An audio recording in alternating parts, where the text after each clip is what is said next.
done with this worksheet. So we are reviewing, not reviewing, sorry, we're learning reactions that form, start over. Connor, you got that eraser again? Yeah, Thank you. I think I'm going to have to tell faculty not worth it. I need one out here. We're looking at reactions with aldehydes and ketones. Thank you. We saw a number of reactions with aldehydes and ketones, correct? On this back side. Can we review some of the reactions that we saw where we start with an aldehyde and ketone and we go to a new functional group? What reactions did we review? 1 second. So from aldehydes and ketones to? Yep. Good. Reduction with NABH4 to secondary alcohol if it's a ketone, primary alcohol if it's an aldehyde. Good. What else? Wolff-Kishner reduction from an aldehyde or ketone to an alkane. That's a further reduction than the alcohol. And the Clemmensen reduction does the same thing. NABH4 does the same thing as LAH. So total 4 reductions, 2 reductions to alkanes, 2 reductions to alcohols. What else? Acyl addition. And how many acyl additions did we see? 2. Acyl addition with Grignards. Acyl addition with nitrile. So we can say acyl addition to an alcohol. Aldehyde goes to a secondary alcohol. Ketone goes to a tertiary alcohol. Formaldehyde goes to a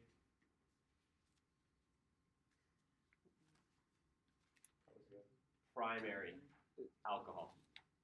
Aldehyde's already a primary carbon, so formaldehyde goes to a primary, aldehyde to a secondary, ketone to a tertiary alcohol. And then we saw the acyl addition with nitriles or cyanides, which brings us to a cyanohydrin product. It's a nitrile and an alcohol attached to the same carbon. And we'll actually use that reaction, maybe not today, but on Monday. We'll use a reaction like that. We'll take it a step further. We'll take the cyanide group to something else. Okay, and then what was this circle with 7 points coming off of it? These were all very similar, right? Aldehyde or ketones going to the diol, geminal diol, the hemiacetal, the acetal, the oxime, the hydrazone. What? Oxime? Did you say that already? The oxime. You didn't get one of those, did you? Connor, do you want one too? Of last? I was here last time. I got one. Oh, because I had your eraser. Thank you.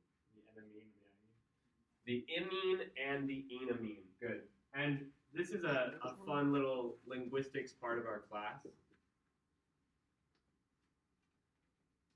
People pronounce these different ways. So the way that I like to pronounce them to distinguish is amine, imine. I feel like I really put emphasis on the imine. And the distinction between these 3, amine, imine, enamine,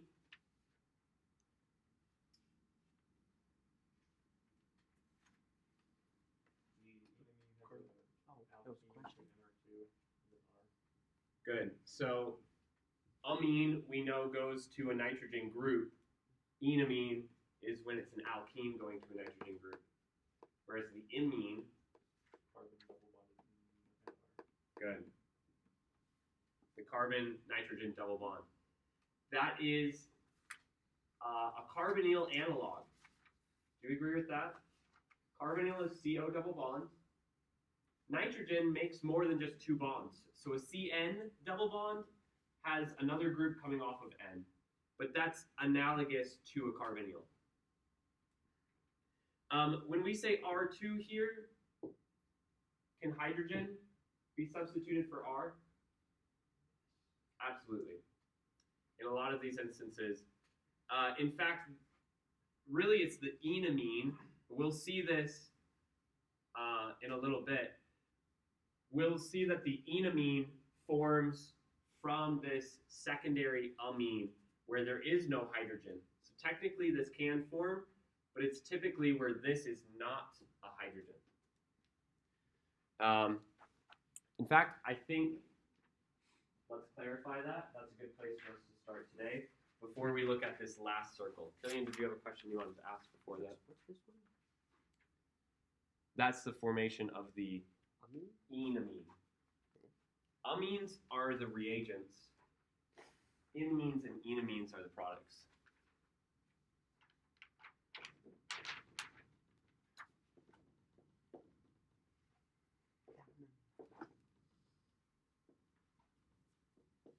Oh, so the bottom one is amine. Amine is the reagent. Imine is the C and double bond. Is the The formation of the imine, the formation of the enamine, they have amine starting materials.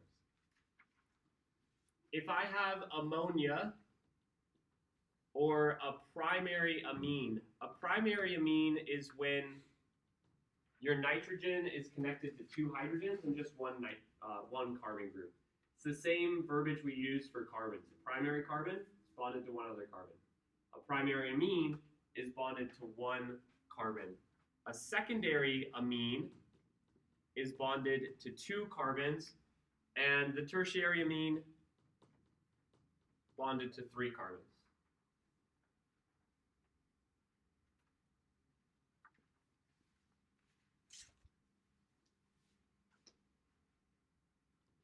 When we react these with our aldehydes or our ketones, in acidic conditions, ammonia and the primary amine are both able to go to the imine.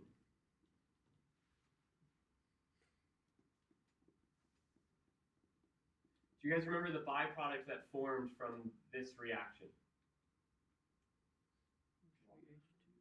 H2O, water. And where did those two H's come from for the water? the ammonia. They came from the amine, or the ammonia. And where did the oxygen come from? Aldehyde. Yeah, from the carbonyl. So by removing two hydrogens from the nitrogen, I'm able to form the imine. Now what happens if I don't have two hydrogens to kick off from the nitrogen? I still need two hydrogens. So where will the second hydrogen come from? It'll have to come from a carbon adjacent to the carbonyl.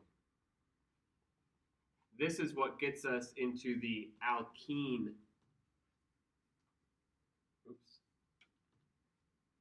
territory. Only one hydrogen from the nitrogen, so one hydrogen from an adjacent carbon. That means there's no double bond to the nitrogen because the nitrogen doesn't have two groups to lose. Amine. So this is a confusing part in the notes that we took because I gave you some pretty generic things. And so I'm clarifying here that the genericness needs to be a little bit more explicit when we look at ammonia, primary, and secondary. If you try to run this reaction with a tertiary amine, you're not going to get any good results. All right, I'm saying no reaction. That's because we're not going to learn what those are going to do. But that's not necessarily to say that the nitrogen can't do anything. Nitrogens are, in fact, really good bases. I mean, fairly good bases and great nucleophiles. There's actually a reason that the amine chapter is one of the last sections of OChem 2. We may not actually have the time to get into it this semester, but nitrogen does just a lot of really wild stuff. So it's hard to control its reactivity and predict what it does. Does this clear up how we distinguish imine formation from enamine formation? Anybody want to try and put it into a sentence?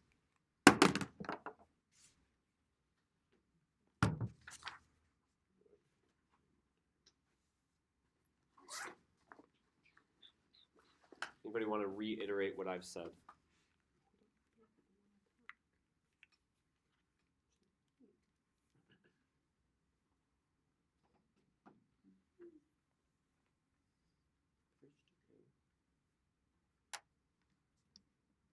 Can you say it back?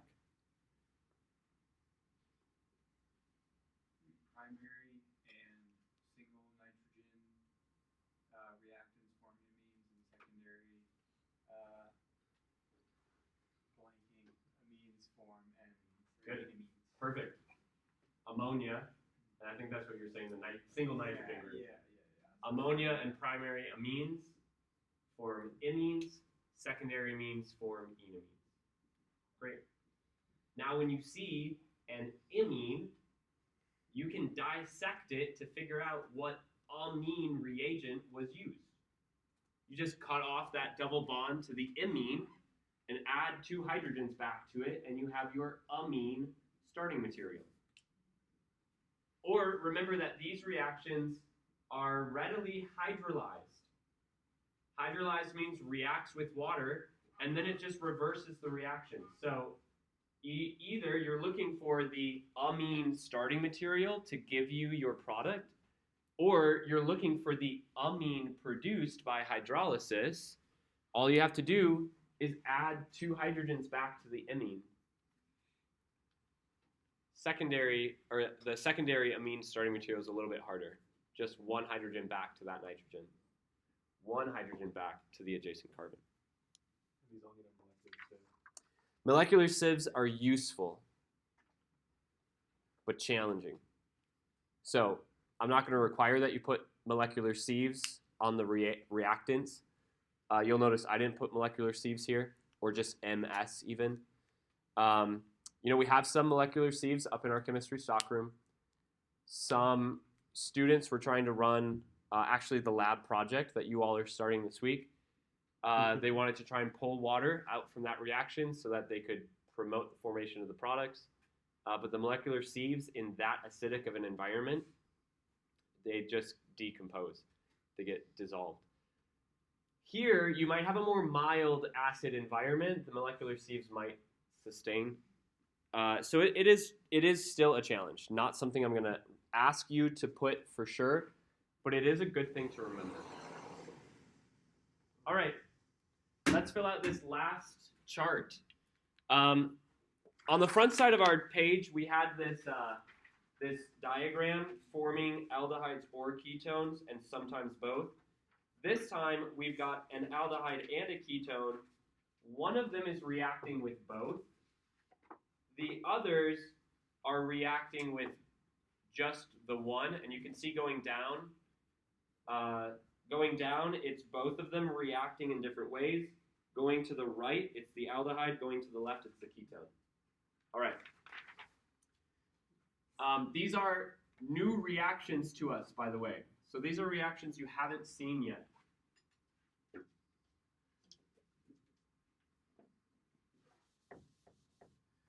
I want to start with the one that goes to the right from the aldehyde, because this will feel the most familiar to you.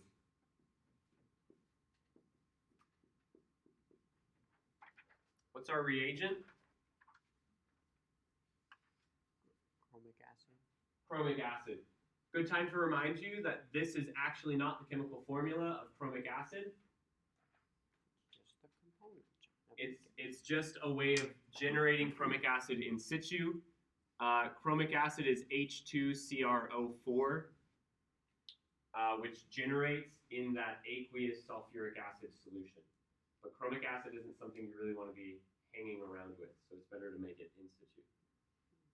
What did we see chromic acid do in the past? Oxidize. Give me some examples. What functional groups get oxidized by chromic acid? Aldehydes? We haven't seen aldehydes yet with chromic acid. We're just seeing it for the first time. Alcohols go to form Ketone. carboxylic acid if it's a primary alcohol, ketone if it's a secondary alcohol, carbonic acid if it's formaldehyde, and carbonic acid decomposes into water and carbon dioxide. What else did we see chromic acid with? Say that last part again. Carbonic acid decomposes Okay. into water and carbon dioxide. Except for What else? Benzylic reactions. Doesn't it cleave the methyl group, or it, like if it does a methyl off of a benzene ring, it makes it into a If there's a benzylic hydrogen, a hydrogen on the carbon attached to the benzene ring, just off of the benzene ring, then that carbon becomes a carboxylic acid. Yep, exactly. They also get oxidized, and they basically just get burned in the waste. So it's an oxidation, again, this time an oxidation of benzylic positions. So this is an oxidizer all the time, and its end goal often is a carboxylic acid. If there is a hydrogen to remove, then it will oxidize to a carboxylic acid. Is there a hydrogen to oxidize here? Yeah. So our product is aldehydes to carboxylic acids with chromic acid.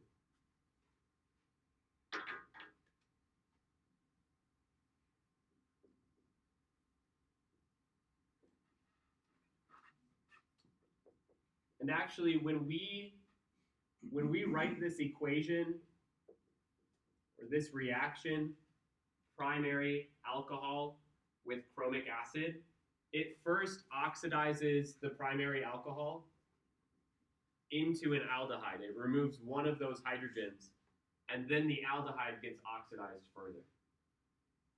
When we use PCC, we limit that oxidation to just the aldehyde. The PCC is not a strong enough oxidizing agent to oxidize the aldehyde further. And so we don't need to start with an alcohol. We can start at this intermediate aldehyde and oxidize it directly to a carboxylic acid. What does PCC stand for again? Anybody remember?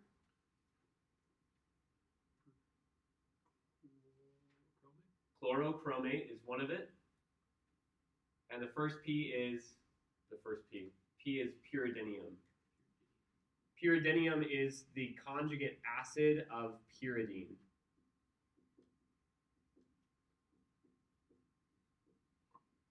Pyridinium chlorochromate. All right. Another oxidation.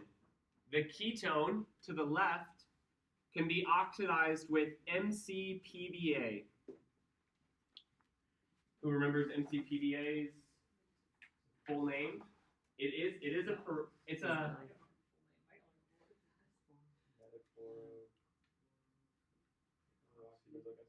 yes, metachloroperoxybenzoic acid. So if we were to draw this structure out, we know meta tells us the placement of our two groups. The peroxybenzoic acid is probably what's least familiar to you. Per is always indicating this additional oxygen. Peroxy means that you've got an OO bond, like a peroxide, inside of this acid. Peroxybenzoic acid. Where did we see MCPBR used before? As oxidation from alkenes. And this falls into a general class of peroxy acids. So MCPBA is the most familiar to you, but any peroxy acid does the trick. You put RCO3H, you put peroxy acid on your exam, full points. You put MCPBA, full points. Obviously, we're not going to make an epoxide here because that epoxide often forms between two carbons, and that's not really, we don't have any of that kind of reactivity going on here. Here's what we form instead.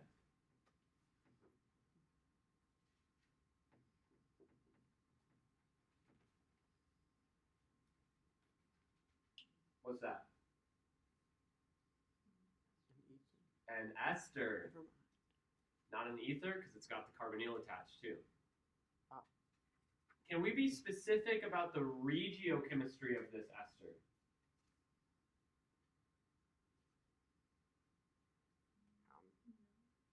We can. What do you mean? One carbon is more substituted than the other, and the Okay. ester formed between the more substituted carbon. Here's a primary carbon, a CH3 group, and here's a secondary carbon because it's Okay. attached to some other R group. I know all week we've been saying R can be H, but this is the goal of this: is to say the more substituted ester will form.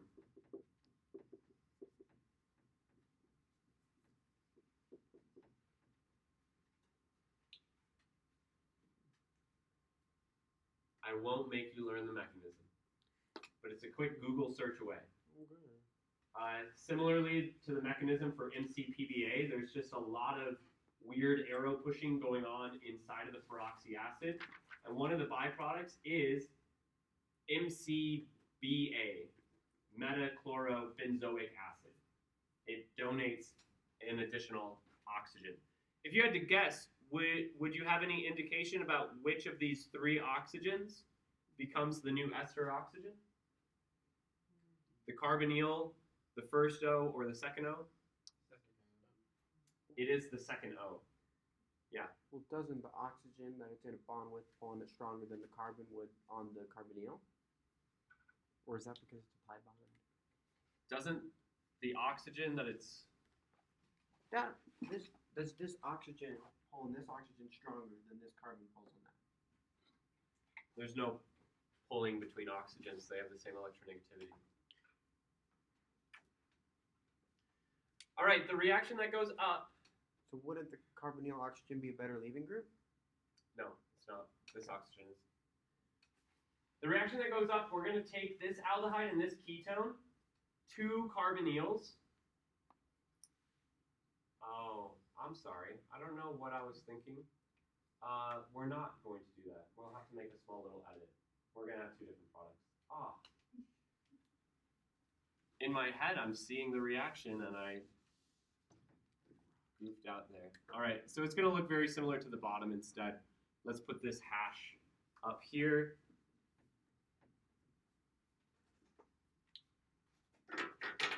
This is the Wittig reaction.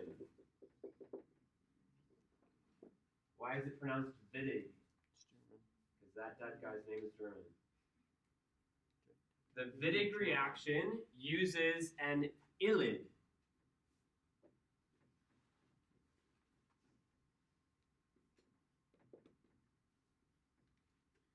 An ylid is a carbon phosphorus double bonded group. In the past, I've shown students that we can actually show the synthesis of this ylid as well. Phosphorus, in the same family as nitrogen, behaves as a nucleophile. So you can have phosphorus substitute an alkyl halide. And then introduce in butylene an incredibly strong base, and it will deprotonate the carbon and have it share a double bond with the phosphorus. There's actually a very interesting resonance form that happens in this ylid. Do you know which direction the electrons flow? Who is more electronegative than the other? What's pH? pH is phenyl, benzene ring, Oh, and P is phosphorus. electrons would go this way. To phosphorus, Yeah. That's my it's actually carbon. So in this resonance form, we can show carbon taking the electron pair and holding a negative charge. In fact, some places you'll see the mechanism with that resonance form. That's not the major resonance form following our rules because that doesn't minimize charge. But it does preserve octets. The structure on the left actually expands the octet for the phosphorus in order to minimize charge. But our rules are minimize charge, then maximize octets. Okay, this is going to be some interesting this will give us some interesting chemistry around the carbon. This is going to run essentially an alkene metathesis. This is another name for the reaction.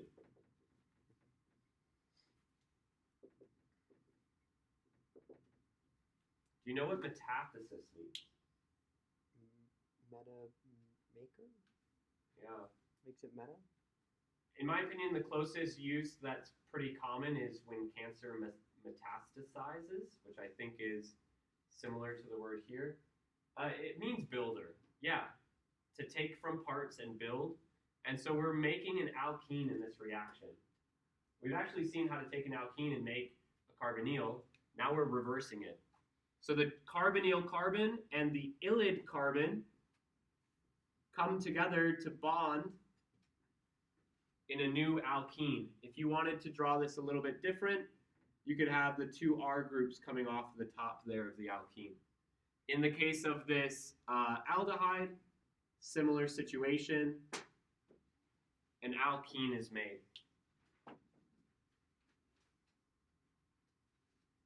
Truth be told, there is some regioselectivity here.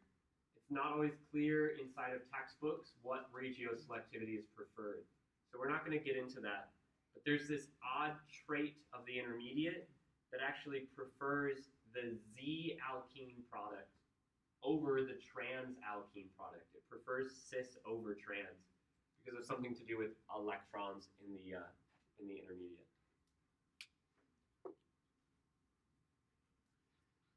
Depending on what your alkene is, your R groups change. Do you want this to be a terminal alkene? Then you can have CH2. Do you want this alkene to have one carbon chain? Then you can have CH and have a carbon chain coming off of it. Do you want it to have two carbon chains? You have a lot of freedom in these two R groups to change what your final alkene looks like. The last reaction. Yes, sir? Did you add an extra bond on the left one? Nope, I don't think so. And are the other R groups the same as the original R group? No, those R groups can all be distinct. So like I just said, these could both be H's, one could be H, one could be an alkyl, they could both be alkyl, they could be a symmetric alkyl, a lot of options there. Our last reaction here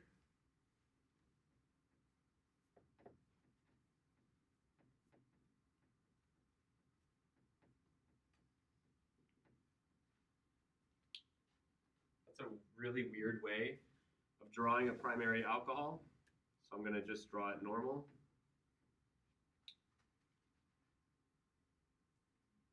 Look familiar?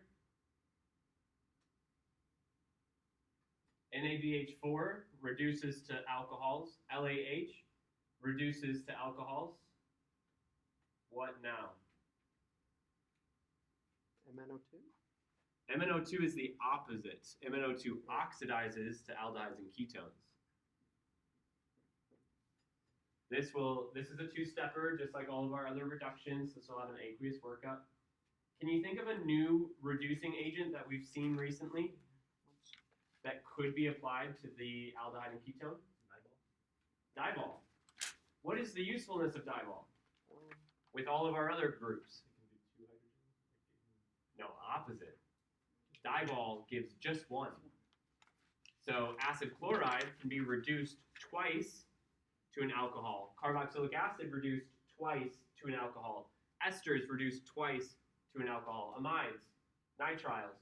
But dibol will reduce just once. Okay, well it can also reduce aldehydes and ketones. The usefulness of dibol in the case of all those other carbonyls is that it can take them directly to an aldehyde and stop and not reduce the aldehyde further to an alcohol. But in the case that you have a ketone or an aldehyde, we know that those are even more reactive than nitriles and amides and esters and carboxylic acids. So it should be no surprise that aldehydes and ketones also react with dibol. Why do they not form an aldehyde?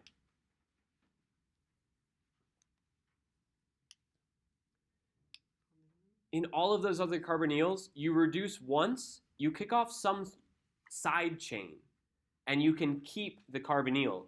There is no side chain to kick off here. So you reduce once, you're at an alcohol, you're done. Easy.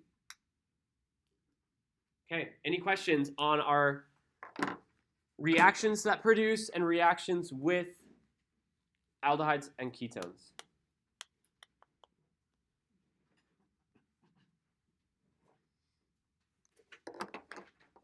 All right, I want to get into mechanisms because it inevitably takes us a lot longer than it should to go through mechanisms. And I'm not talking to you, I'm talking about me every semester. However, if we have time to, perhaps during the break, we can look at some homework problems. Leave the red. Okay. We can look at some homework problems that involve reactions with and reactions that produce aldehydes and ketones. Bye, Jamie. I want to give us a couple of mechanisms you're not going to be tested on, but mechanisms that will inform us of some really basic traits that I want us to remember.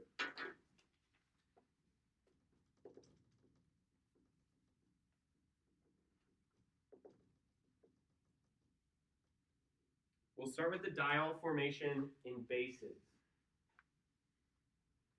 Let's take an aldehyde, like propanal, and let's react it with hydroxide and water to make 1,1 propane diol.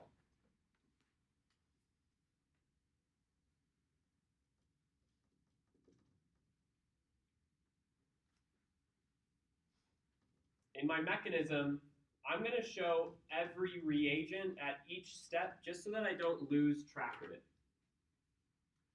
I know I've been showing you guys stepwise mechanisms, and we're going to go back to that today as well. But for this one, I'm going to show it as just sequential, fully in series. Everything can be described as an acid or a base, which means often we'll look at these conditions and we'll say, is this acidic conditions or is it basic? How would you define the conditions of this reaction? Don't be goofy. Basic. It's right there in the name. I should have said with base or in basic conditions. In base was goofy. If you have a base, something must be an acid. Acids come in two forms, correct? Proton donor, or just electrophile, electron acceptor. There's no good proton donor. There's no OH, there's no NH, there's no HX. So instead, I want to look for an electrophile. Is there a good electrophile to go with my base, my nucleophile?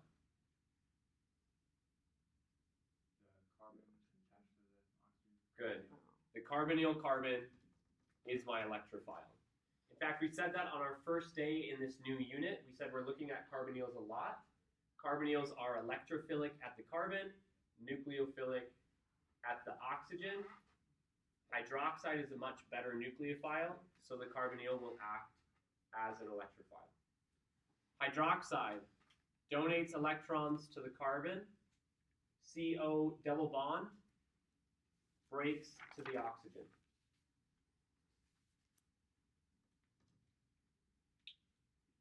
This gives me an intermediate.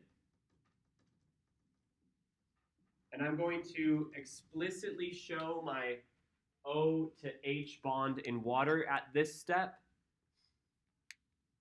And that should indicate something to you about what arrows I'm going to do next.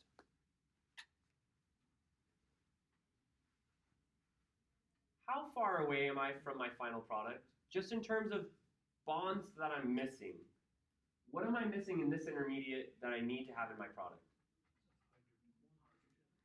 The OH bond. Now I have a base. What's my acid? Water. O minus attacks the hydrogen of water, OH breaks back to the oxygen. I regenerate my hydroxide, which is why this is called base catalyzed hydration. Is this really a hydration reaction? Oh, I take that back, yes. Yeah, an equivalence of water is added across the carbonyl. We have hydrated the carbonyl. Base catalyzed. Alphene. Now, can you point out some trends that you notice in the overall charge during this mechanism? One negative state. Yeah.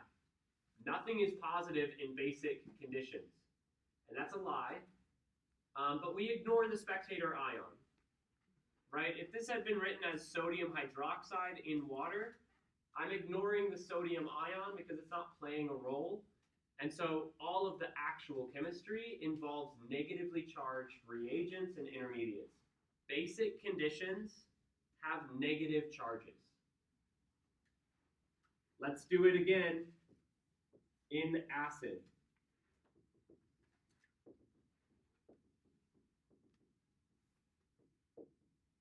If basic conditions left me with negative charges throughout, acidic conditions should leave me positive charges throughout.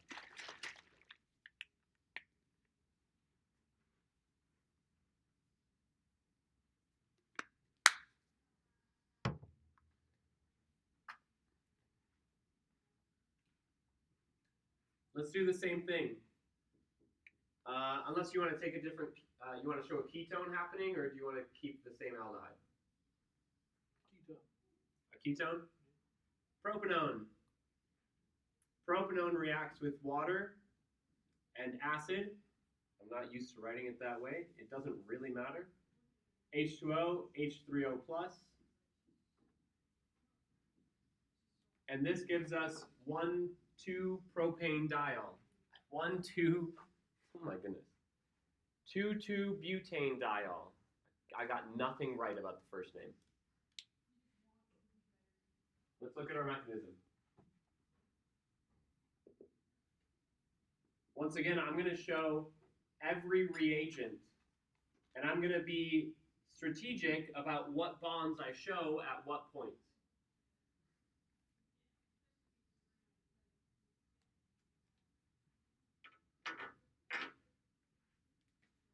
In fact, I want to come back to our basic conditions. I want to name a couple of these steps. Our first step was a nucleophilic attack. You could also call that acyl addition, because nucleophilic attacks come in a lot of flavors. OChem 1 talks about SN1 and SN2. Those are nucleophilic attacks.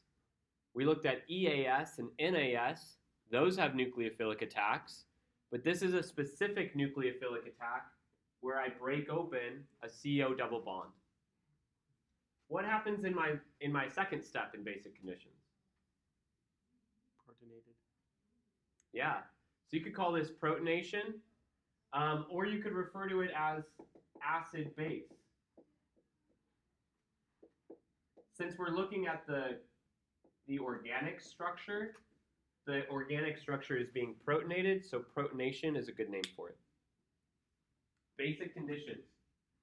Acyl addition followed by protonation. Hydroxide is a good nucleophile. It's a strong nucleophile. Water, strong nucleophile or weak? It's weak, which means I need the carbonyl to be more reactive before water is able to attack. How can I make the carbonyl more electrophilic? Obviously, I can't change the nature of the carbonyl to make it an anhydride or an acid chloride. What other way can I make the carbonyl more electrophilic? We protonate the carbonyl. In acidic conditions, the first step is protonation. If this is your acid, then you should be asking, what is my base? The carbonyl is the base.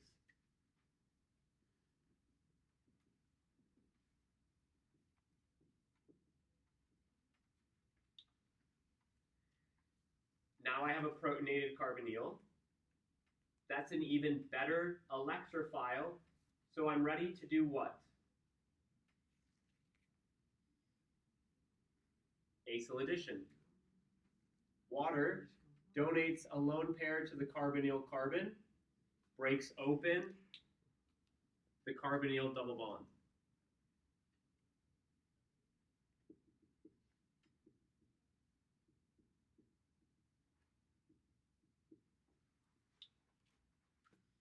That's in one. It instantly break form with the hydroxide, Form with the hydroxide. and then the other hydrogen goes to that alcohol. No hydrogens are transferring here.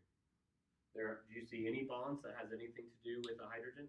Yes, that OH gets an H You're talking about this step? one step after.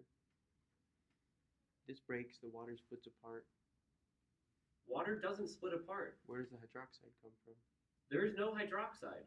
Hydroxide is OH minus. Added a hydroxide. That's an alcohol. That's a CO bond, or a COH bond. From the water.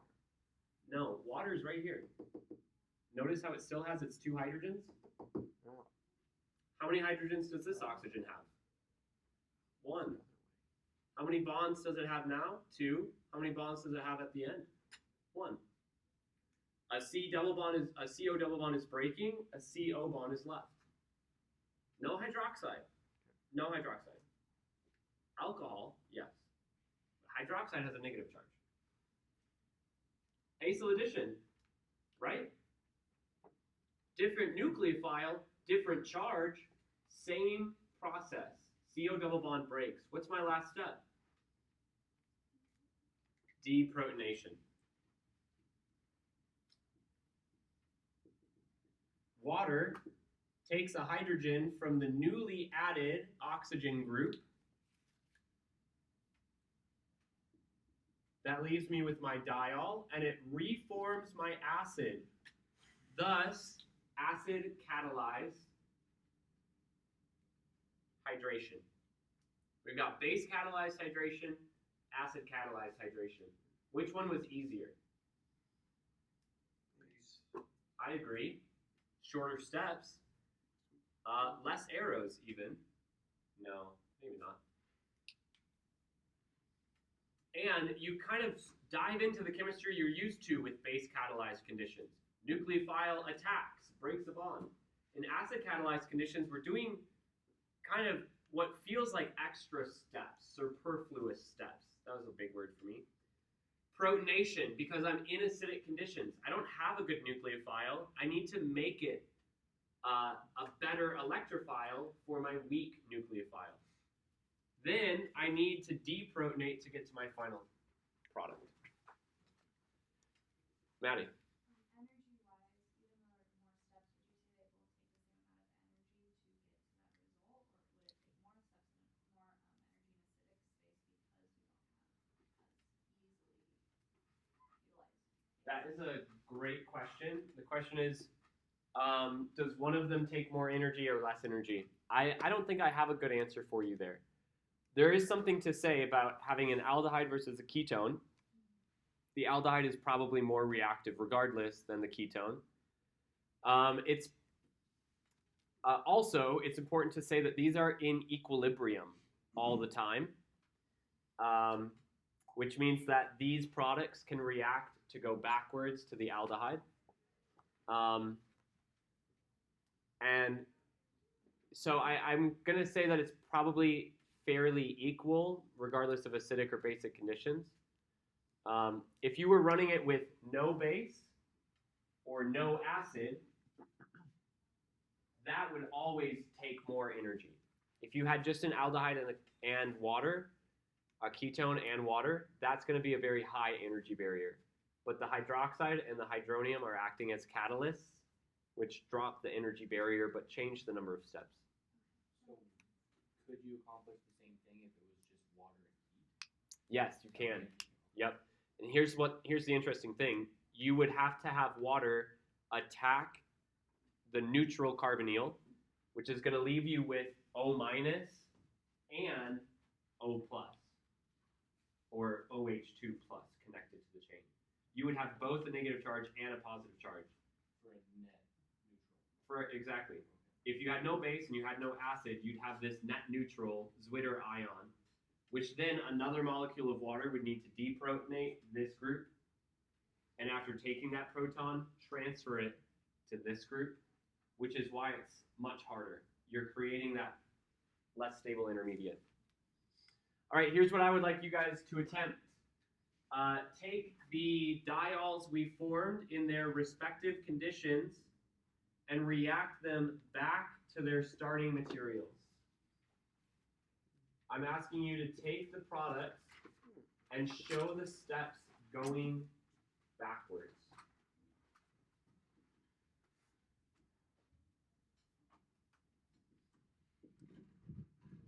Think about what conditions you're in. Think about what is a nucleophile, what is a base, what is an acid.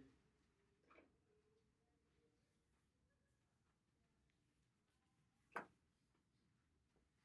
we finding the reagents to take it back? Think about the opposite of the steps that we have named. What's the opposite of protonation? Deprotonation. Deprotonation. What's the opposite of acyl addition? Let's remove the acyl. What's the opposite of addition? Elimination. Elimination.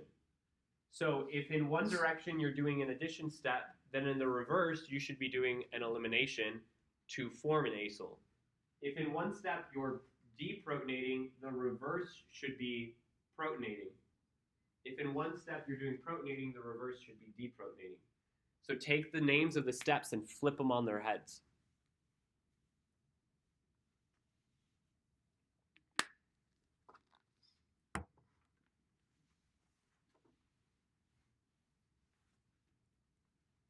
Good start, Jordan.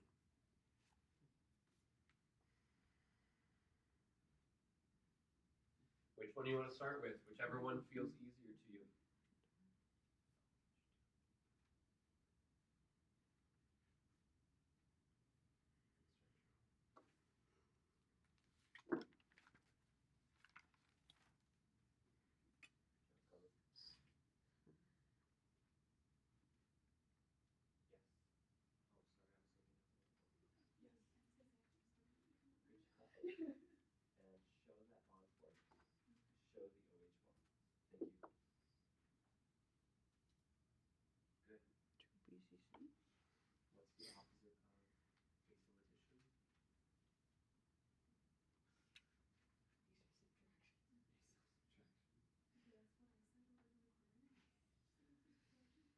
Let's leave the acyl out. What's the opposite of addition?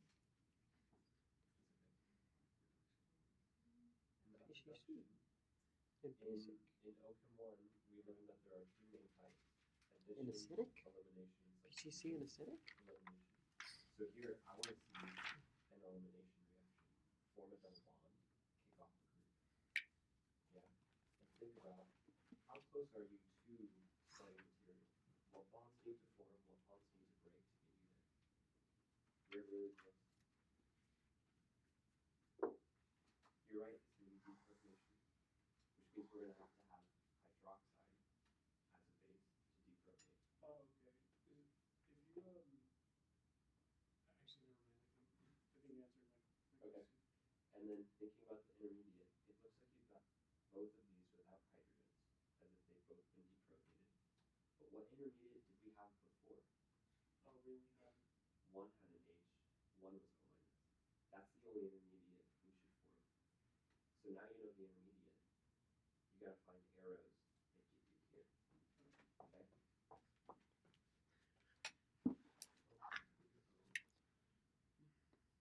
But that's exactly the structure we need. So now it's all about what arrows get me there.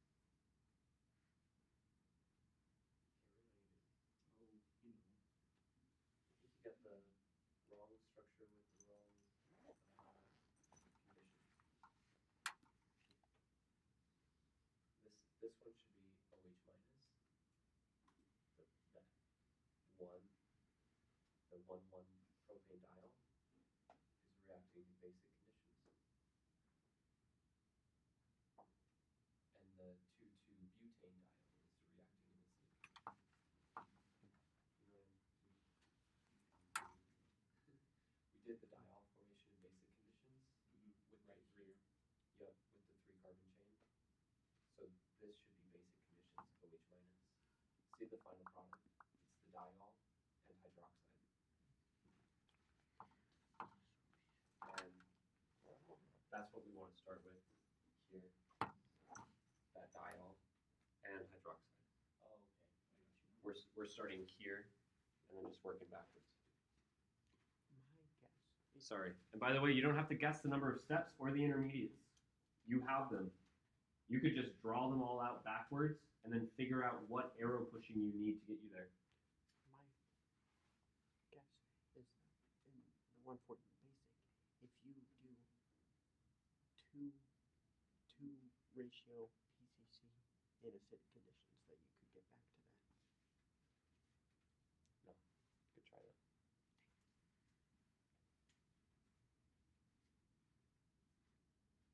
Good job, James. That's it. What'd you use? A pencil. Okay. That arrow belongs. But is this an intermediate that we had? Dad jokes are honorable. What was our first intermediate? Because now this is your last intermediate. We're Mhm. Yes. Which means what are we missing from here? Reversing. Oh, we're doing mechanism. We're not trying to figure out how to put it back. What is that?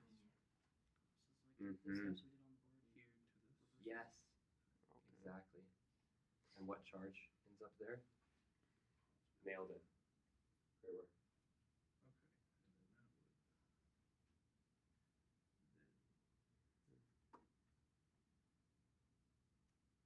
You're right.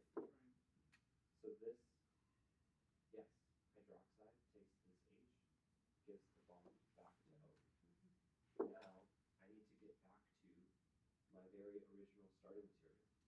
This product here is that, but it's the carbonyl. Oh, okay.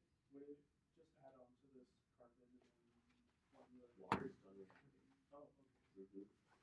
Remember my first step was hydroxide attacking the carbonyl?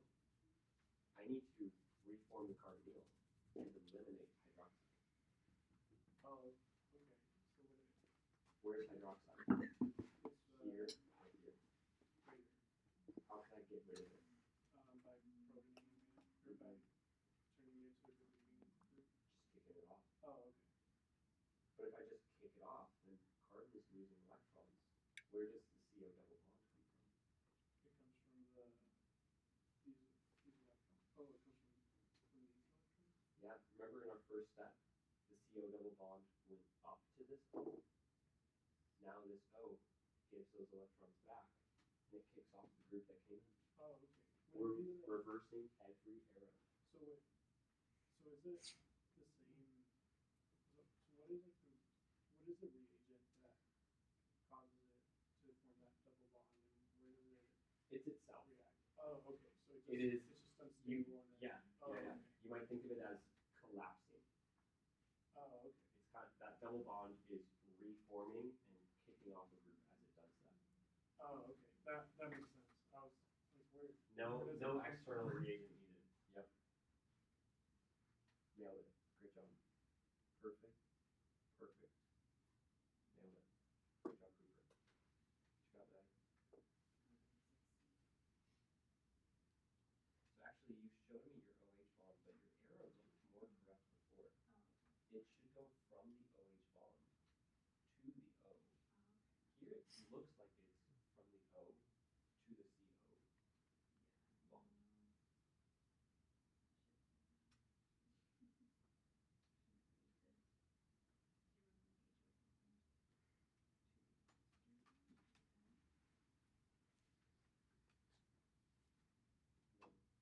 Hydroxide takes this hydrogen, and then the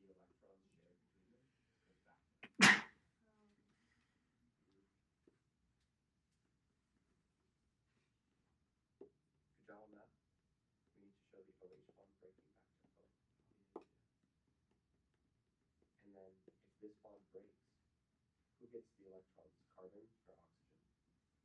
Oxygen, right? Yeah, so they go the other direction to the O. But if you're trying to form a CO double bond with this O, electrons need to come from the O to make it. Okay, so the oxygen is gonna. Share its electrons. Gotcha. Yep. Because remember, that's actually what we did. When water attacked the CO double bond, oxygen took electrons for itself to become OH. Gotcha. So now we're reversing that. Oxygen will give electrons back.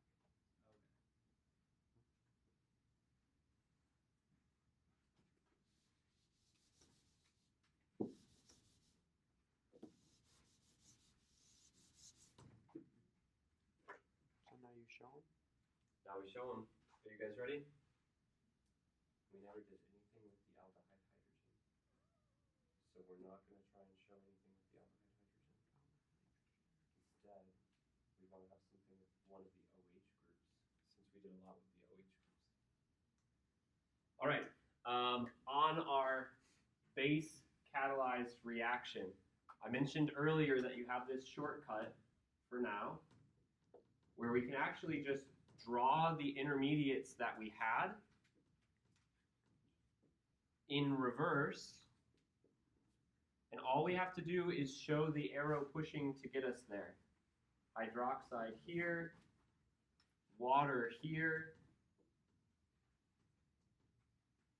hydroxide, and then over here, water and hydroxide.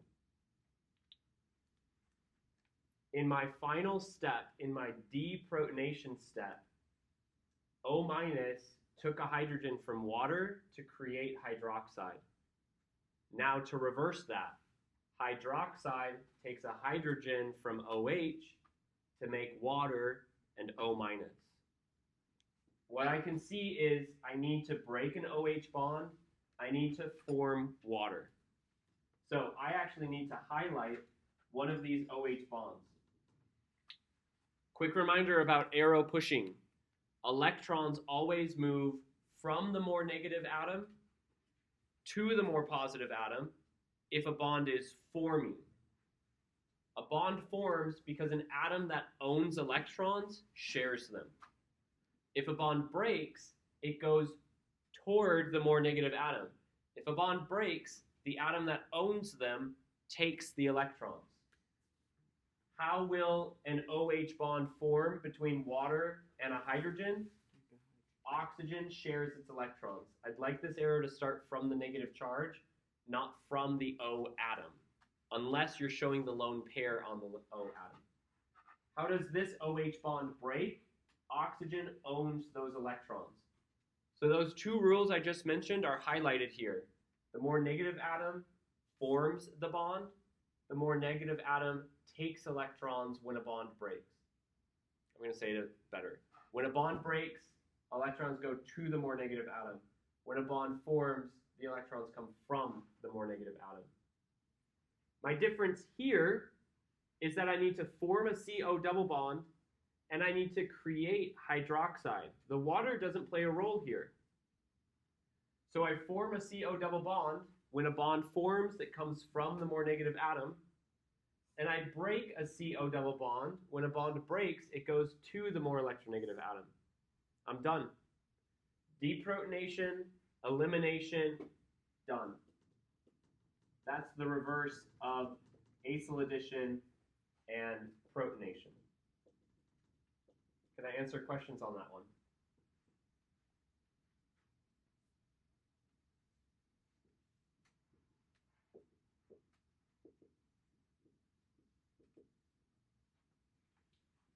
In acidic conditions, we ended with the diol and hydronium, and our last step was deprotonation. So, going backwards, I need to protonate something. Again, we know that the intermediate that we're going to have is this protonated diol. OH2 plus, essentially water bonded to the molecule, and OH. So one of my OH groups needs to protonate from hydronium. That gives me water as an intermediate here. The next intermediate that we had was the protonated carbonyl. That means I need to form a CO double bond. I need to break a CO single bond. Remember the way electrons move. If a bond is going to form, it needs to come from the more negative atom. Okay, and my rule still holds true despite the fact that oxygen has a positive charge. When a bond breaks, it goes to the partial negative atom. It is true that oxygen has a positive charge, a positive formal charge, but in that bond, who owns the electrons, carbon or oxygen? Oxygen. Despite being a positively charged oxygen, the oxygen is partial negative. It owns electrons from those bonds. CO bond forms, CO bond breaks. I'm left with a new molecule of water, my original molecule of water, and this protonated carbonyl. And so in my last step, if my first step was protonation, my last step is deprotonation. Sorry about my colors, they got a little chaotic there. The reason that I wanted us to spend time on these two mechanisms, despite the fact that I'm not really going to test you on these, is because all of the other mechanisms we're going to look at all semester long are protonation steps, acyl addition steps, deprotonation steps, elimination steps. Those 4 steps are the most common steps that you will have all semester for the rest of the semester. So I want you to be familiar with thinking about acidic and basic conditions, protonating, deprotonating, acyl addition, elimination, going forward and backwards. So carbonyls are easy to protonate? Easy? You need a strong acid. You need a good acid. You need good acidic conditions. So on this middle step here, why didn't the hydrogen get kicked off? Why would hydrogen leave with electrons? So it's whatever's the stronger electrophile, the more electronegative atom gets kicked off of that carbon. Think about the reverse reaction. Hydroxide bonded. Okay, now hydroxide is being asked to leave. Impolitely. All right, let's take a 5-minute break. Let's come back at 6:12, 6:13 to look at our next 2 mechanisms, acetal formation and acetal hydrolysis. All right, 5-minute break. Get up, move your legs, stretch. Take your notes down so I can erase the board. I need lots of board space. I was actually caught up right now. I can, It's unbelievable. alhamdulillah. You know this thing. Yeah, Shocker. real shocker. I'm surprised. What does y'all mean? It's used to say, let's go, hurry up, come on. Or like, get it, But what you it got mean? it, go. What it mean? Well, there are different spellings, and so there are kind of different origins from it. Like, yeah is how you address somebody, like, yeah, Killian, yeah, Jordan, Like Mister? just to call out to them.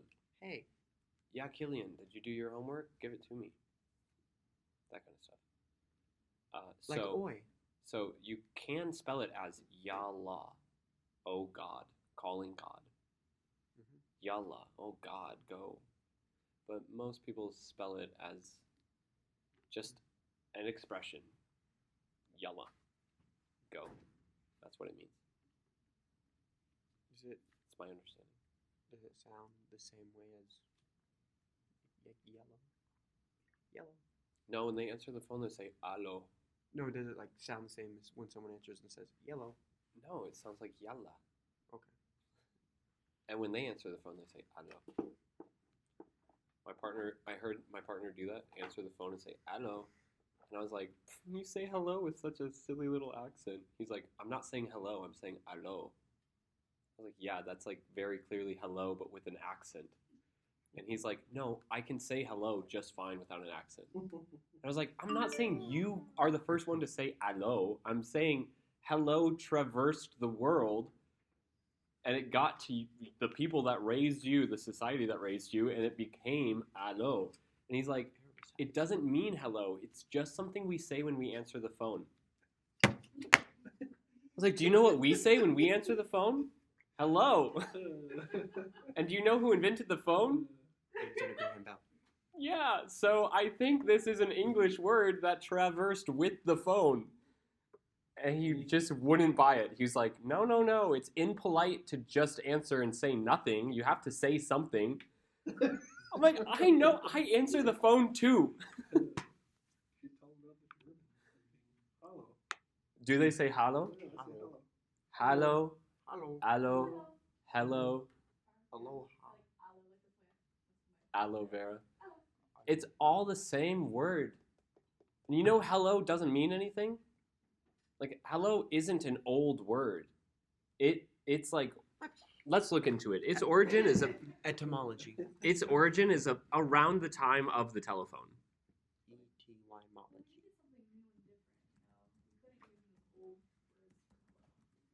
Yeah, like greetings. Salutations. Did you get 100 on the exam? Cooper, you didn't get 100. You didn't get 100. You didn't get 100. James got third highest score. It's saying late 1800s is when it was invented, and it was used as a cry to attract someone's attention. Hello below, he cried. Hello, what's all this then? So, I don't think it was invented for the word, or for the phone, but I think it was just popularized with the telephone. Can I search on your laptop for the etymology? Of what? Hello. I have that right here. Can't be it. Literally, hello etymology. Where? Oh, well, it said etymology. Where? It was in the late 1800s.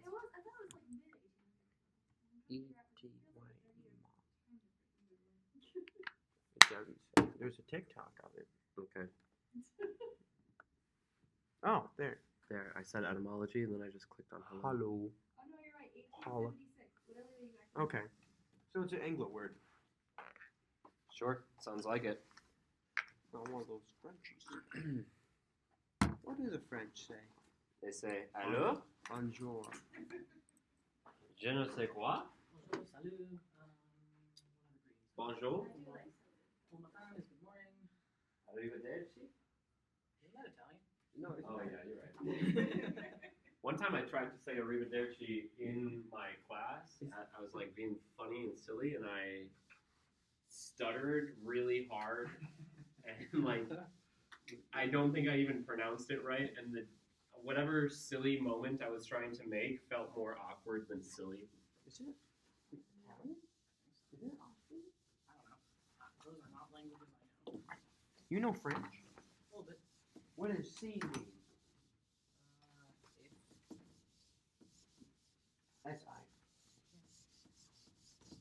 It's yes in Spanish. It's not in French. I thought it was.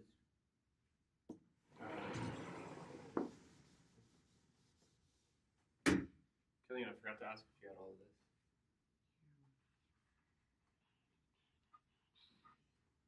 Excuse me. Alright, this sounds like a no. Let's get into it. Oh, More substituted. Wait, sorry, last You can erase it. Did your partner ever agree with you on that, or is that still like not? yes. I think eventually he was like, okay, I can see how maybe it came from there. But he was not like computing. It didn't register to him. But we had the same conversation about the alphabet. Because literally when I was learning Arabic, I was like, oh, your first two letters are alif ba? That's our first two letters too. A, B. And I was like, oh, that's literally alphabet. I didn't realize that the name of the alphabet was just A, B. Which kind of makes sense. What do we call the ABCs? Or what do we call the alphabet to kids? The ABCs. And so I was like, wow, your first two letters are the same as our first two letters, which are like the whole world's first two letters. And he's like, I don't know what you're talking about. No, they're not. Alphabet. Yeah. Like, that's crazy. All right. So on your sheet, what we have is acetal formation and acetal hydrolysis. By the way, anybody recognize this type of shape? I know it's not like an entire structure, but do you recognize this functional group at all on the top left? What did you say, Maddie? Little frog. Oh, kind of. It is, in a way, a vicinal diol. That's true. Anybody else? Dopamine has this this diol on the ring, and actually, MDMA has this 5-membered acetal group. MDMA, dopamine, methamphetamine, all amphetamines, they're all very similar to each other structurally. But I wanted to use this little format as a way to show you what acetals can look like when they are cyclic products. So I think this is actually going to be a bit of an aside before we get into the mechanism. Is this on Canvas? Oh, no, it's not on Canvas yet. That's okay. No, it will be on Canvas in 10 seconds, though. So, remind me the structure of the acetal group, please. How can you describe the functionality? Two carbon chain. A 2-carbon chain would not be a good way to describe it. Thank you.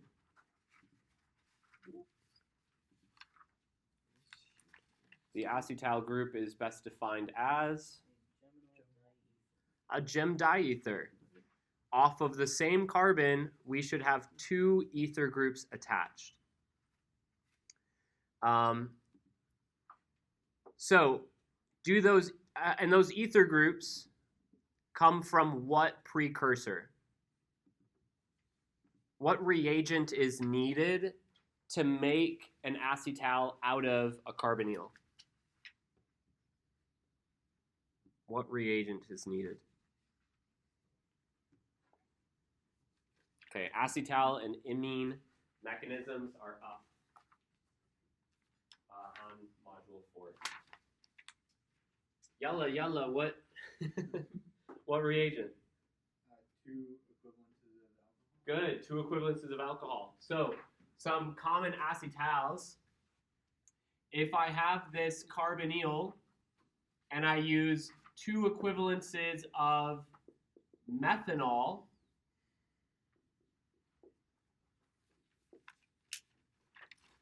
then I can have OME.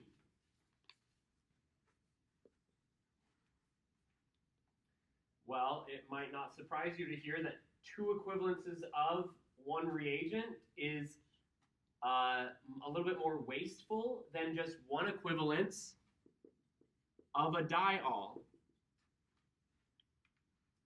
So if I use this ethylene glycol, 1,2-ethane diol, both equivalences of my alcohol are attached to the same structure. But that means that my gem diether, those gem diether groups are connected to each other. I get a ring. If you have a cyclic acetal, then you will have a diol that's producing it. If you have a diol, you will have a cyclic acetal. Another very common diol is the propane 1,3 diol.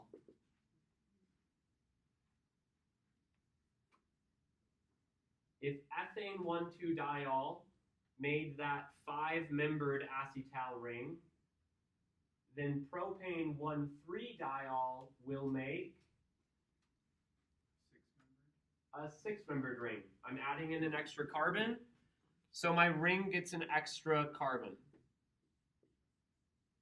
Where's the other oxygen go? There's a byproduct of water. I haven't shown everything. What else am I missing over my arrows? Most importantly, H+. I haven't shown H+ here at all. And then a little bit less significant for your written work would be the molecular sieves. Molecular sieves could help this reaction proceed as well. Just to be clear, this can also be a combination where if along your carbon chain somewhere is an alcohol, then you can use that alcohol as part of your acetal, and either another alcohol somewhere else, you get a bicyclic structure, or some other alcohol to make a partially cyclic acetal. Sugars are really good examples of acetals. In fact, you have an example of a sugar type derivative on the right. That's the hydrolysis mechanism. Notice the acetal carbon, the gem diether, and sugars behave a lot like this. I've just decided to leave off the 500 other alcohol groups that sugars have. But if you look at structures of sugars, a lot of them have acetals in them. Okay, so our first reaction is actually fairly similar to this acetal production. We're using a vicinal diol to make a 5-membered acetal ring. And you can see it over the reaction arrow. What is the carbonyl?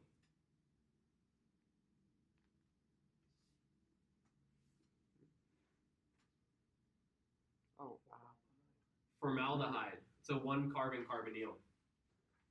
All right, so let's draw this mechanism.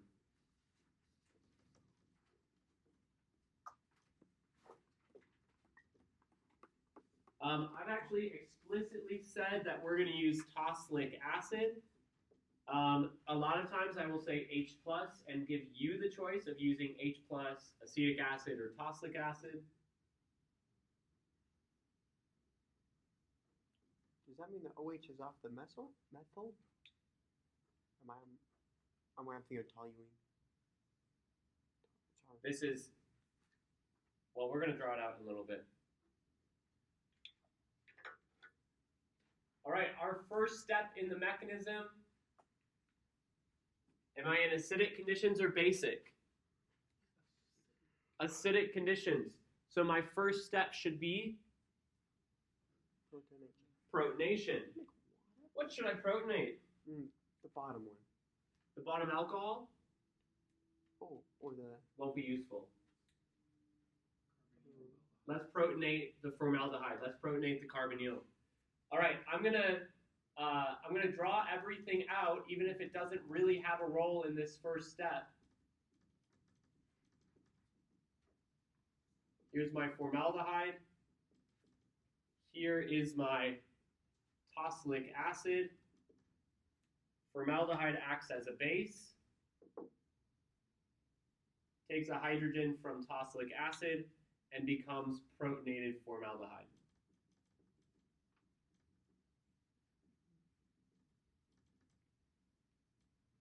What does tosylic acid become in its conjugate base? Tosylate, TSO-. Good.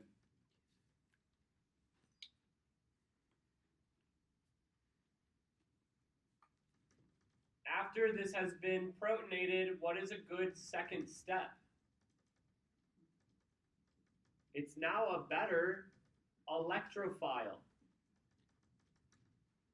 By the way, I am showing this on the worksheet. I've given you all of these steps. You can actually show these going straight down your paper if you wanted to. Although I don't know if the spacing is big enough, you might need to like zigzag back and forth. But I'm repeating each step. You don't need to repeat. You could just have an arrow that points straight down. Up to you how you want to do this. After the carbonyl is protonated, it's time for Did you say protonation because it was on the sheet? Or did you know it was protonation because I taught you that? It's in an acid.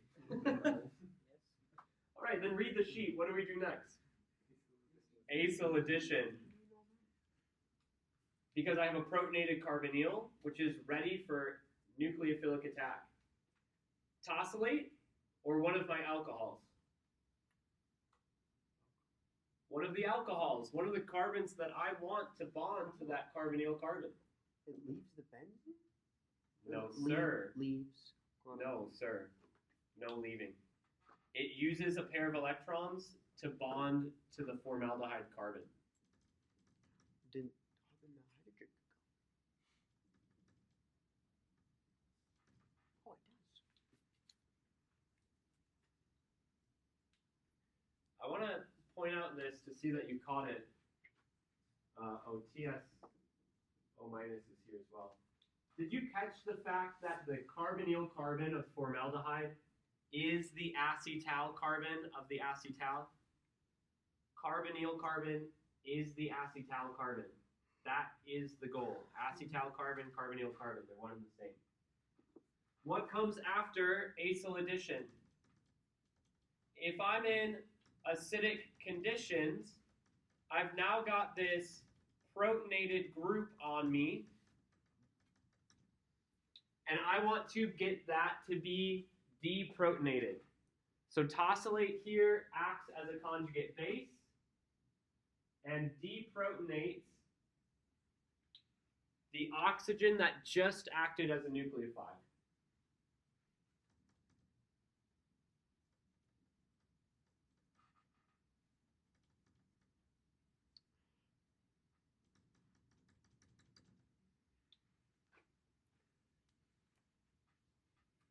Turn that frown upside down. We're doing acyl addition in this town. If that makes a ring now, Not yet. We're not in a ring. do you have to add anything else or just let it go? Heat? I do need to add something else Okay. still. Step 4. I worry I'll run out of space. Now that I've got my acid regenerated, let's protonate something. Let's think about what makes sense to protonate. In fact, a lot of things can protonate. If you were to dive down into these molecules while they're reacting, there are a lot of things that are happening. This acid doesn't discriminate. It doesn't just give its proton to the only thing that matters. It can give its proton to a lot of things. We're waiting for the statistics of the chemical reaction to lay out the way we want it to. We're waiting for the statistical odds of tosylic acid running into formaldehyde and a neutral alcohol running into the protonated aldehyde, and then tosylate running into that protonated group. This takes a long time for all of this to happen, but we're showing the plausible steps of how it would occur. So what makes sense to have occur next? I know at some point I want this other oxygen to attack here, which means that I need this oxygen to be ready to go. So this oxygen was my first base, and it's now my second base.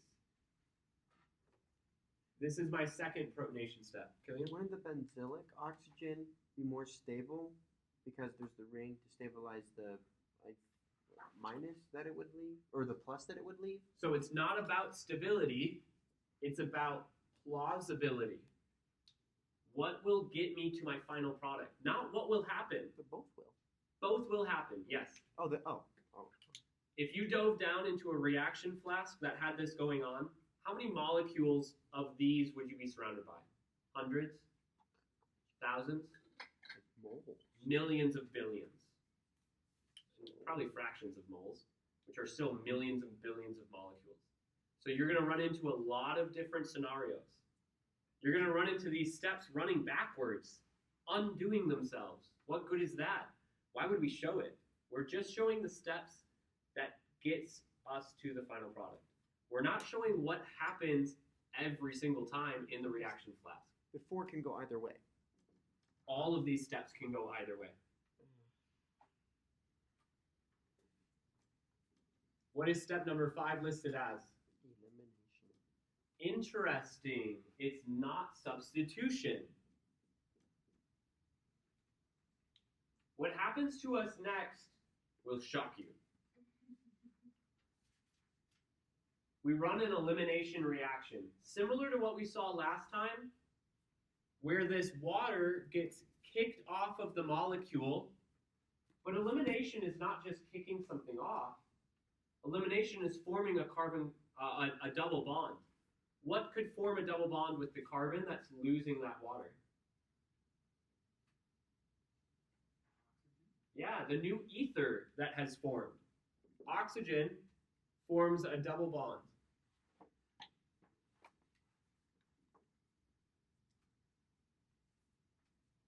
This may look to you like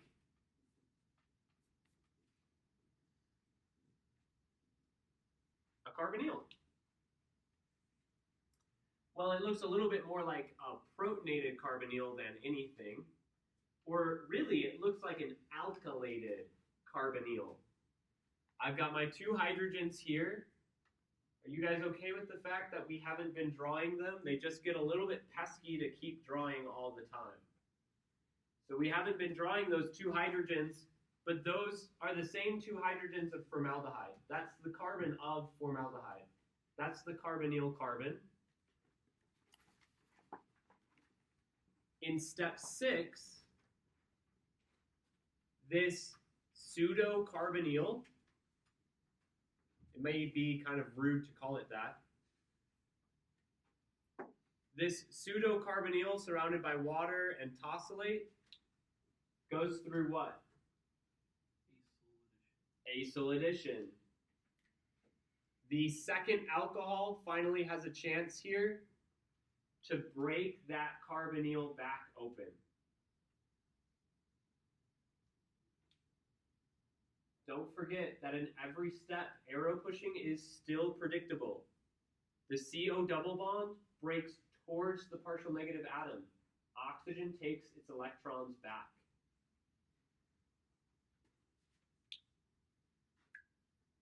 I've now completed my ring. But one of my groups still has a positive charge.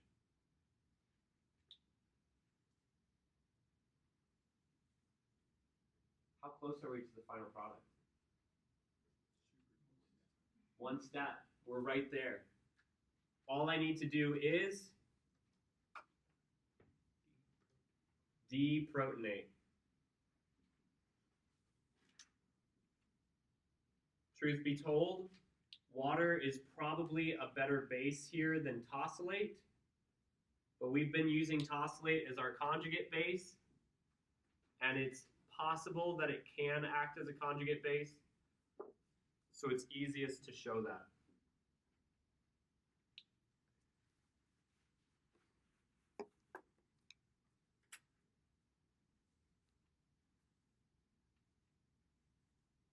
Yeah, there it is. 7 steps.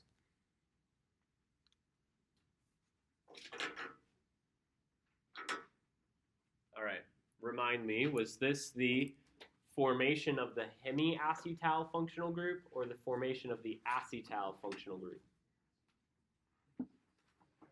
Acetal. So, how do I form a hemiacetal?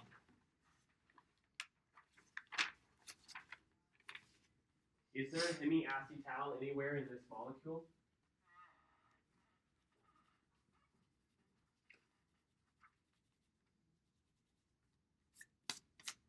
Molecule. Anywhere in this structure, in this reaction, is there a hemiacetal functional group intermediate? Where? At the end of step 6. End of step 6. No. Right? No, not quite. Oh no, sorry. Step 4. Yeah? End of step 3, beginning of step 4.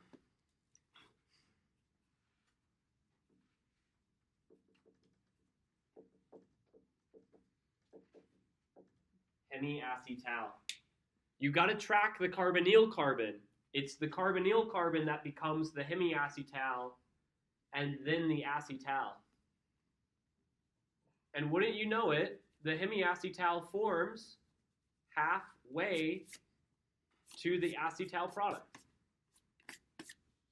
So if you ran a reaction with only one equivalence of alcohol, you protonate the carbonyl, you do acyl addition, you deprotonate that new hemiacetal, and you're done with your hemiacetal mechanism.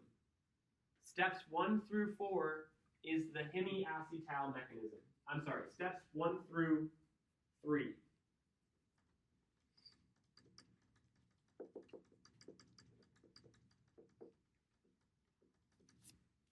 You cannot show an acetal mechanism without showing a hemiacetal mechanism.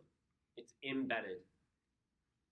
So, I taught you 2 mechanisms at once and you didn't even know it.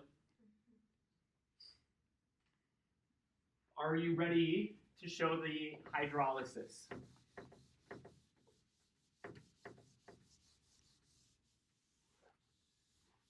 You'll notice that on the worksheet I've given you,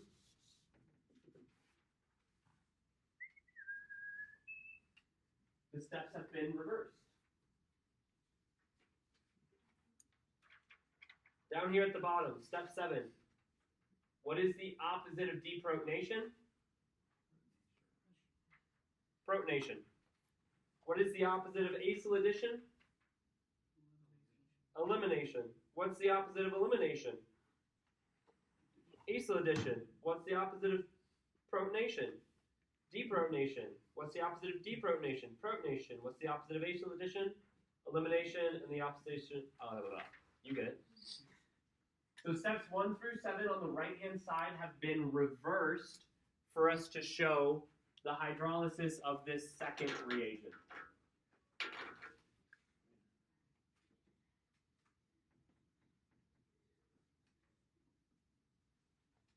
Notice that our acid conditions are different this time.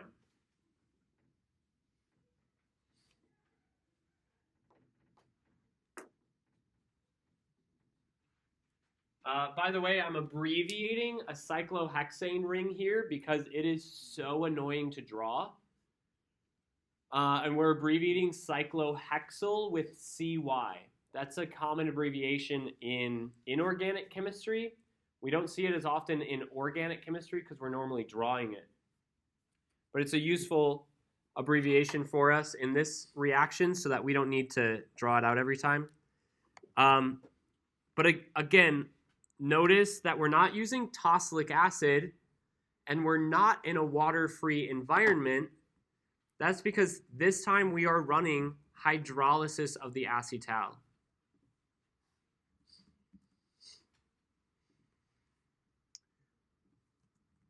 Yeah, that was silly. Why did I think that was going to give that to me? What functional groups do you guys see here in glucose and fructose? Besides sugars, alcohols, look at this carbon. A hemiacetal, an ether alcohol. Now when I find these dimer sugars, look at this carbon. What functional group do you see? Acetal, a gem diether. What do you see here? Acetal. What do you see here? Just ether. Yep, exactly. One more time. This position, just ether. But this position, hemiacetal. The anomeric carbon. Let's go there. The anomeric carbon is what carbon before the acetal forms, or the hemiacetal? It's the carbonyl carbon. So we've got linear sugars, which have oftentimes ketones or aldehydes. and those ketones or aldehydes get attacked by their own alcohol to form a hemiacetal. And because ketones and aldehydes are planar, they can be attacked from underneath or they can be attacked from above, and that changes their stereochemistry and changes what you get. That's all we need to go there for. You can go to biochem if you want more. Okay, what should I protonate here?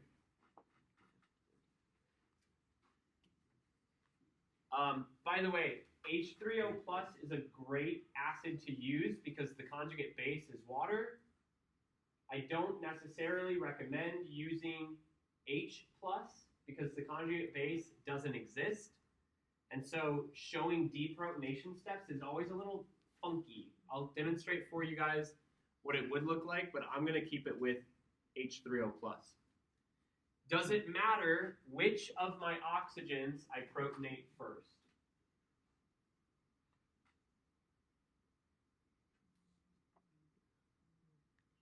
No. There may be reason to say one is more basic than the other, but in a hydrolysis, they will both need to be protonated at some point. Notice in our formation, this alcohol, oxygen, was protonated at one point, and this alcohol, oxygen, was protonated at one point. They'll both need to be protonated, doesn't matter when. So let's choose that the OCY group gets protonated first.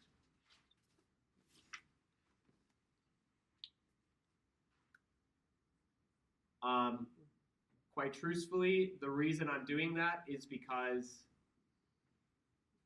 I want to keep that other cyclic ether as long as I can. What in the... I forgot my H. I showed a positive charge on the O, but I didn't show the H.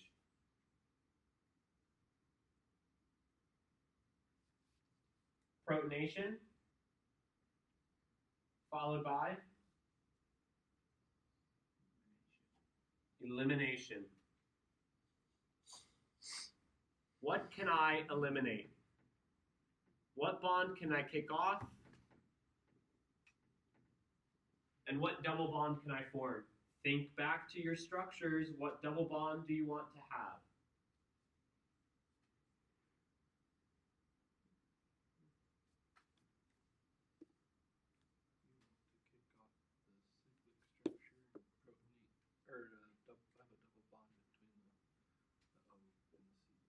Good.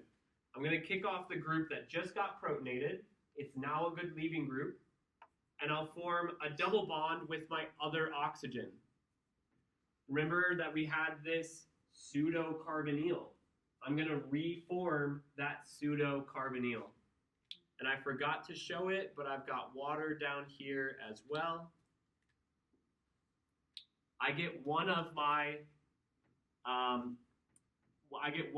two alcohols in this step, CYOH, cyclohexanol, and I've got some water still.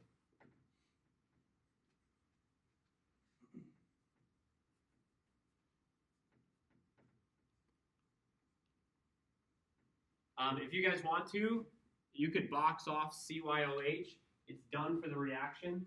We don't need to keep drawing it. Does it stand for cyano? Cyclohexyl.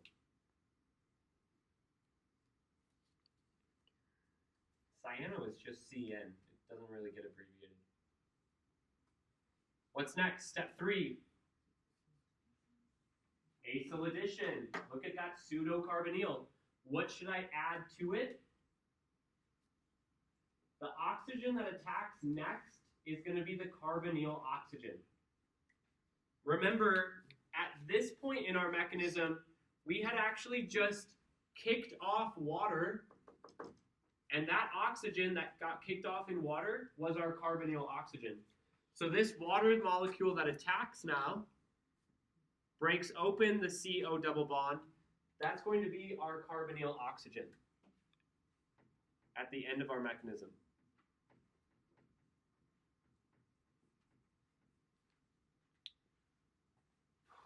All right, here's a bummer.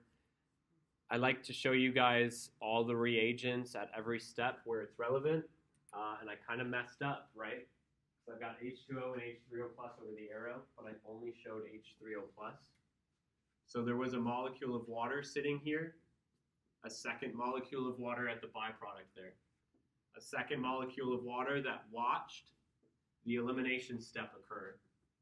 And now that second molecule of water is set up to be our conjugate base. It's going to act as a base so that we can reform hydronium. Step 4.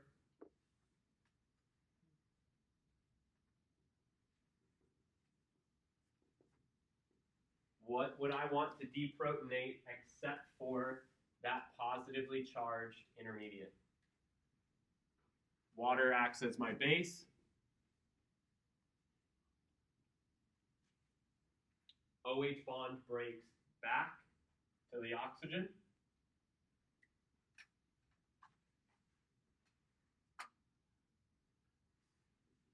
I get hydronium and bum, bum, bum.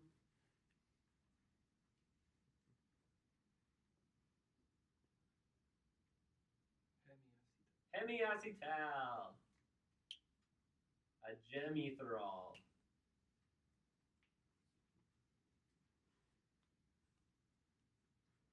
If these reactions are truly inverses, the hemiacetal formed at the end of step 3 in the acetal formation out of a 7-step mechanism. So in the hydrolysis, it should form at the end of step 4. And it did. We're on track. All right, now that I've got my acid regenerated, it's time to protonate. But John, there's too many oxygens. Who should I protonate? We're going to be protonating the next leaving group. But also, if you're confused, take a glance back at your example mechanism and take a look. Do you want to protonate the ether or do you want to protonate the alcohol? If you protonate the alcohol, you're going backwards. So let's protonate the ether.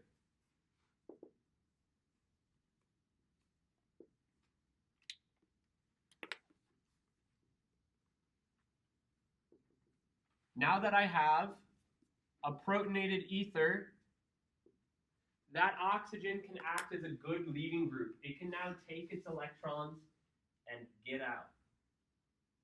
But if it takes its electrons, it leaves carbon with a positive charge. Carbon doesn't like that positive charge. So how can we stabilize the positive charge on carbon?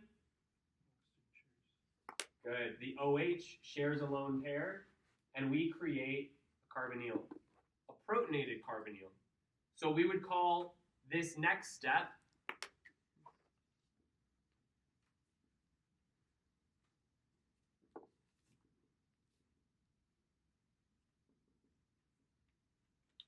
what do we call this?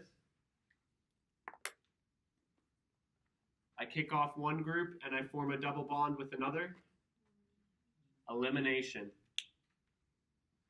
Notice that we're breaking a bond inside of the ring. That means I'm going from cyclic to linear. So if it helps, now's a good time to map your positions. 1, 2, 3, 4, 5. Where 5 is going to be a carbonyl carbon.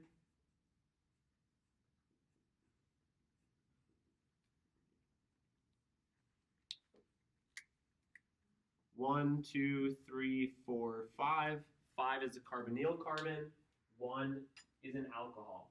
Are you guys seeing now how this acetal formed from an alcohol attacking a carbonyl on its own chain?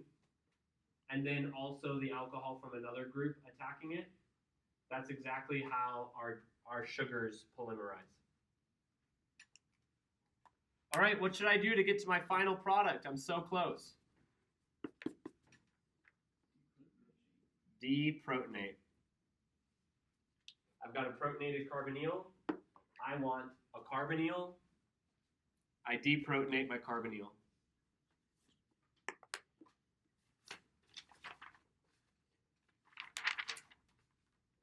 water attacks hydrogen, OH bond belongs to oxygen.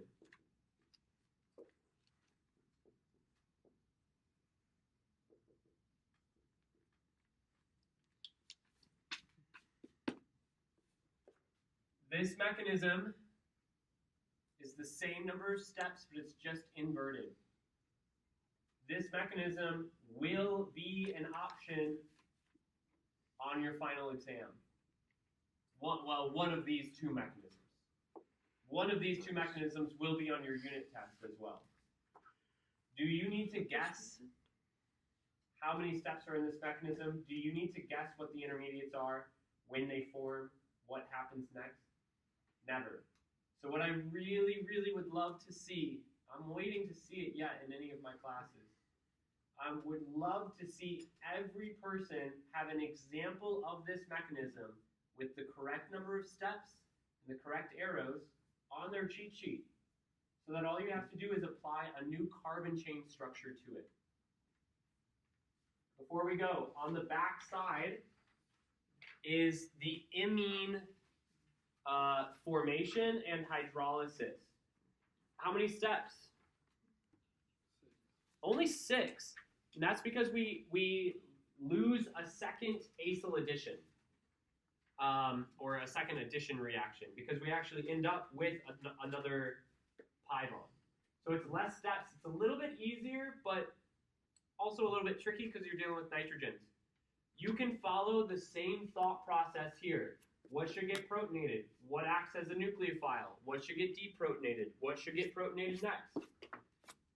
You can solve for your imine formation and your imine, and your imine hydrolysis. This is likely not to be a mechanism on the exam, but I wanted to show you guys how the mechanisms I'm asking you to learn are helping you master these processes that you can apply to all of the reactions we're learning. And if you can figure out the imine, you can figure out the oxime, you can figure out the hydrazone, you can figure out the enamine. All of these mechanisms follow a very similar process of protonation, attack, deprotonation, protonation, elimination, deprotonation. Over and over and over for the rest of the semester. So practice. Take a stab at this. Figure out what bonds come next, what bonds should break. Next week, we're moving into carboxylic acids. We're going to look at all of the reactions with carboxylic acid and the derivatives. And we're going to look at we're going to look at a couple of mechanisms in there as well. And those mechanisms might also be on the unit test, might be your option on the unit test, and will be an option on the final exam. So we'll be doing pretty much the same thing this week, reactions and mechanisms, next week, but with a new class of carbonyls. All right, enjoy your weekend, and get started on your aldehyde and ketones homework. If you can turn that in tomorrow, I'll try to get it graded. I think it's due tonight. Yeah, and one of them's a mechanism you just learned. So if you don't get it in tonight, that's okay. I may set the due date to be Monday instead, Monday night, and I'll try to grade them Tuesday. You've got a little bit of time because your unit test isn't until next weekend. All right, I've held you guys long enough. Thank you for your time. Have a good night.